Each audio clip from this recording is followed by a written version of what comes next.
mengampuni, memaafkan. Bisa jadi nggak seketika, nggak? Betul. Karena kita bukan mesin. Saudara sudah dengar. Tapi mungkin ada proses ke sana. Oke. Yang bikin itu berhasil tadi, waktu kita masuk, kita selaras dengan dia. Ada satu kemampuan ilahi yang bisa buat saudara mampu mengampuni. Nggak gampang. Saya nggak di sepatu saudara, saya nggak akan mungkin. Saya nggak akan coba tekan kamu. Nggak bisa. Kita bukan butuh nasihat, kita butuh keajaiban. Mungkin terlalu sakit, terlalu parah kita. Betul, nggak gampang. Keputusan sudah ada, tapi kenyataannya itu nanti kemampuan Tuhan ada di dalam kamu. Nah, bagaimana itu semuanya bisa terjadi? Bisa. Nggak mungkin Tuhan minta sesuatu dari kita yang dia tahu nggak bisa, lalu kita dihukum. Nggak mungkin. Waktu Tuhan bilang, ampuni. Dia tahu kita nggak bisa, tapi dia minta. Lalu karena nggak bisa, kamu dihukum. Jangan ikut Tuhan yang gitu. Jangan ikut. Maafkan dia. Itu nggak seperti tekan tombol, nah. Tapi Tuhan minta. Dan apa yang dia minta, dia akan kasih kemampuan dia di dalam kamu. Sehingga kamu bisa mengampuni. Kamu bisa memaafkan. Ya. Nah, sekarang ini menjadi apa? Fondasi atau dasar pijak. Jangan dirubah ini. Ada satu kebutuhan besar orang Kristen. Ini kebutuhannya apa? Harus tahu. Sebenarnya bukan waktu yang menentukan, tapi tahu, mengenal. Ada satu yang kita harus percaya tentang kebenaran ini. Apa itu? Kita disebut new created, ciptaan baru. Saya kasih judul hari ini adalah, sudahkah kamu penuh? Itu satu pertanyaan. Kepenuhannya sudah disediakan. Begitu Yesus datang, ini yang dia bawa buat setiap manusia. Kepenuhan ilahi. Nah, pertanyaannya buat kita, sudah nggak kita penuh? Jangan tertuduh dulu. Ini penuh di sini, ini bicara apa yang saya sampaikan beberapa bulan ini. Perannya Roh Kudus di dalam kita. Saudara tahu nggak kata ciptaan baru? Nggak ada yang bisa kasih itu. Manusia nggak bisa kasih kepada manusia. 2 Korintus 5 ayat 17. Siapa yang ada di dalam Kristus? Cuman itu. Siapa yang ada di dalam Kristus? Itu pilihan. Nggak seluruh dunia kan? Jadi siapa yang ada di dalam Kristus? Ia adalah ciptaan baru. Nah, kalau tuduhan datang buat kamu, kamu masih kayak gitu, kamu langsung jawab, itu saya yang dulu udah mati. Saya yang sekarang ciptaan baru. Lihat, yang lama sudah berlalu. Perang itu di sini, peperangan itu di sini. Kalau tuduhan itu datang, betul, itu fakta dulu, kamu yang dulu. Kamu jawab itu suara itu. Ya, itu saya yang dulu. Udah selesai. Bilang, sesungguhnya yang baru sudah datang. Ini cuman perlu gini, percaya nggak? Percaya nggak? Kenapa kata ciptaan baru gini? Karena Adam gagal. Kita ini terima warisan dosa dari Adam. Dosa itu merusak kehidupan yang pertama. Karya penebusan Yesus itu dia buka pintu bagi ciptaan baru. Fokusnya manusia. Di sini kamu bisa mengerti menyadari betapa berharganya saya. Tuhan udah biarin, udah terima aja tuh dosa. Enggak. Ini firmannya, Yesus dijadikan dosa untuk kita. Bayangin. Itu membuktikan bahwa sebagai ciptaan kita berharga. Nah, kita ciptaan baru, kita kembali menggenapi yang Adam tidak bisa genapi karena dia udah jatuh. Nah, meskipun, ya ini jangan tertipu, meskipun kita hidup di dunia yang jatuh, ini dia, tapi kita harus hidup dalam yang dia bilang tadi, kita ciptaan baru, hidup di dunia yang rusak ini. Nah, ini yang kita bangun selalu, menyadari ini sekali, gitu. Makanya kalau cuman Kristen tanpa lahir baru, ya itu beragama. Kekristenan lengkapnya itu waktu kita dilahirkan kemari, lahir baru itu, di situ kita baru disebut ciptaan baru. Di situ artinya pintu baru untuk kita masuk sebagai manusia yang dipulihkan. Ini semuanya, semua janji itu kamu bisa satu kamu dapat dari sini pintunya. Diberkati, kesehatan, kemakmuran, semuanya. Tuhan tidak simpen janjinya di sorga, tidak. Janjinya untuk kita di bumi ini. Kenapa kita belum mengalami? Itu dia. Peperangannya di sini, saya bilang. Peperangan di sini. Coba tadi kita nangis, Joji emosi, itu kenapa? Kalau kamu nyanyi, kata-kata yang kamu nyanyi itu ngomong kan? Kamu dengar sendiri dengan, iya ya, dia nggak berhenti mengasihi saya.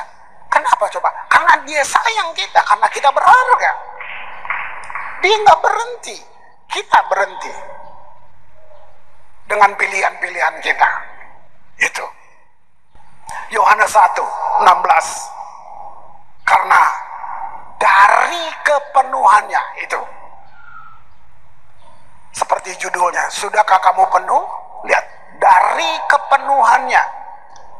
Ini sumber kita, jangan cari di tempat lain.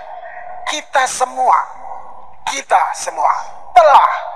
Berarti ini bukan janji satu waktu nanti, bukan. Begitu Yesus mati dan bangkit, ini punya kita.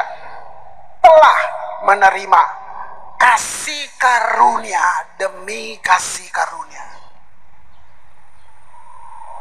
Kasih karunia itu saya berulang-ulang jelasin ini. Kalau dijabarkan arti kasih karunia, kemampuan ilahi. Hebat gak? Kamu punya kemampuan ilahi. Kamu punya. Siapapun kamu, jangan rendahkan dirimu. Jangan menilai diri kamu berbeda dengan yang Tuhan nilai. Jangan berdasarkan orang bilang apa. Jangan mau. Wah, orang percaya sudah, kata telah menerima kasih karunia, kepenuhannya. Itu artinya gini, kita dapat yang Adam dapat mula-mula di Eden.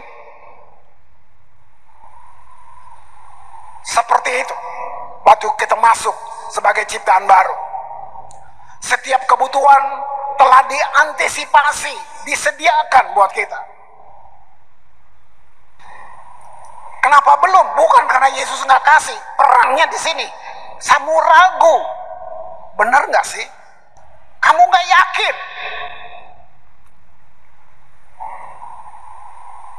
Wah, Kolose 2 ayat 10. Kamu telah, sekali lagi, dipenuhi di dalam Dia. Dialah kepala semua pemerintah dan penguasa. Betul kamu punya bos, tapi ada yang lebih dari bos. Dia yang ada dengan kamu. Lihat itu. Betul, ada pemerintahan, kita hormati. Tapi ada yang lebih tinggi dari itu, dan dia punya kita. Kita sudah dipenuhi, melimpah dalam Kristus. Nah, itu sebabnya Paulus berdoa buat jemaatnya. Yang dia doa supaya mereka diberi pewahyuan, diungkapkan hal-hal yang di alam lain, alam spirit itu, alam rohani itu. Efesus 3 ayat 20 bunyinya, bagi dialah yang dapat melakukan jauh lebih banyak daripada yang kita doakan. Kamu mau cari di mana? Kamu nggak bisa doakan, kamu nggak pikir mendoakan sesuatu, dia udah siapin itu. Lebih banyak dari yang kita doakan atau pikirkan. Sebenarnya ini aja, kalau kamu baca ini terus, kamu akan masuk lebih banyak melihat hal-hal yang besar itu. Seperti yang ternyata dari kuasa yang bekerja di dalam kita. Benar loh saudara. Bayangin, bukan pendeta atau saya di sini, tapi setiap saudara kita semua yang duduk di sini, kalau kita menggenapi ayat ini, jungkir balik nih kota. Jungkir balik. Tempat kamu bekerja, di mana kamu jalanin bisnis kamu, jungkir balik. Betul-betul. Pengen janji yang segitu besarnya. Nah, inilah yang saya bilang kekuatan dari ciptaan baru. Ini dia. Kita dipenuhi. Dan itu ada di dalam kita. Nah, masalahnya, saya pun, saudara juga, belum memanfaatkannya. Belum. Saya mulai praktek. Saya berhenti ini. Yang tadinya saya bergantung. Obat ini, obat, stop. Saya mulai. Gitu. Jadi waktu kamu lahir baru, hati kita ini menjadi rumah Allah. Masa ada sampah di sini? Kalau ini rumah Allah. Gitu. Kalau proses, saya percaya proses. Tuhan proses. Tidak seketika. Tidak. Tapi itu dia. Tergantung kamu buka, kamu percaya. Jadi kayak itu hak kamu. Ambil, masukin. Gitu. Enggak, kesannya kayak orang apa ya? Nggak apa-apa orang bilang kamu gila, nggak apa-apa. Kamu kan nggak gila. Kamu senang sungguh-sungguh dengan dia. Kamu nggak gila. Ya, ngomong sama tubuh kamu, sama semua organ tubuh kamu. Kalau kamu bersyukur makan, terima kasih. Ayo organ, kita kerjasama ya, kita sehat ya. Bukan gila kan itu. Jadi bahkan saya ikut dengar semua aja hal-hal yang bukan dari gereja, saya coba dengar. Loh, iya. Karena media kan, coba. Ternyata Tuhan desain kamu punya tubuh itu, woi, itu dokter dari segala dokter ada di situ. Iya. Jadi kita, kalau enggak ini kita kesehatan datang dari luar, dari obat-obatan. Padahal tubuh kamu bisa ciptakan kesehatan. Tergantung kamu. Mulut ini pintu untuk racun masuk, galojo-galojo, semua-semua. Ya kan? Nah, jadi itu kan sebenarnya. Sebenarnya firman buka itu semua buat kita. Nah, apa yang saya jelaskan tentang seni mendengar. Mendengar belum cukup, perlu tindakan. Nah, ini satu statement nih. Telinga apostolik. Wah. Itu kita semua. Semua kita.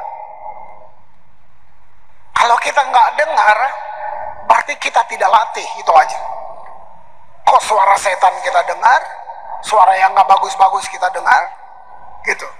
Ada 7 kali dalam kitab Wahyu, 7 kali Yesus berkata, Wahyu 3 ayat 6, siapa bertelinga, hendaklah ia mendengarkan apa yang dikatakan Roh kepada jemaat-jemaat.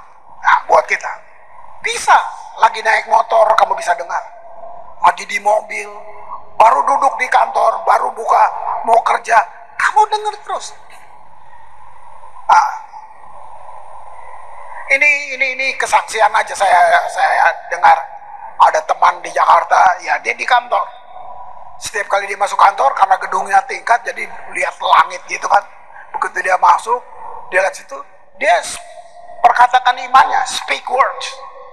Hari ini saya katakan berkat datang buat saya. Nggak boleh ada yang jatuh di jalan, nggak boleh ada yang kececeran. Saya senang banget, dia bilang. Dia orang kerja, dia ngomong aja, habis itu dia jalanin aja kerjaan dia. Ya. Nah ini dia maksud, terus karena peperangan selalu di sini. Saya bilang, iblis selalu sodorkan hal-hal supaya kamu seperti meragukan Tuhan. Itu yang nggak ada yang lain dia buat. Cuman itu, dia selalu berusaha supaya kamu nggak percaya, ragu. Masa sih? Kok dia ditolong, saya nggak mulai. Di situ perangnya di situ. Nggak ada Tuhan beda-bedakan orang, nggak. Cuman saya belajar satu, ini pelajaran. Tuhan itu nggak merasa bersaing dengan apapun, dia nggak terganggu. Ini saya nemukan ini perenungan lama sih. Misal kamu buat patung dewa-dewa, Tuhan nggak, kita berpikir dia sembur pakai api, enggak, Tuhan nggak terganggu, dia nggak merasa disaingi. Cuman gini, udah dia bikin, oh lebih bikin aja. Dia selalu cari orang yang mau percaya dia. Enggak ada pelajaran. Oh, karena kamu nyembah patung nanti api bakar kamu. Enggak, itu lu ngarang-ngarang aja gitu. Tuhan nggak merasa disaingi dengan itu. Sebutan itu ada, Allah saingan. Tapi Tuhan sempurna. Dia cuman, oh kamu mau percaya itu, oh. Makanya gini, sempitlah, kecillah jalan menuju keselamatan. Itu. Lebarlah jalan menuju kebinasaan. Itu kebebasan. Gitu.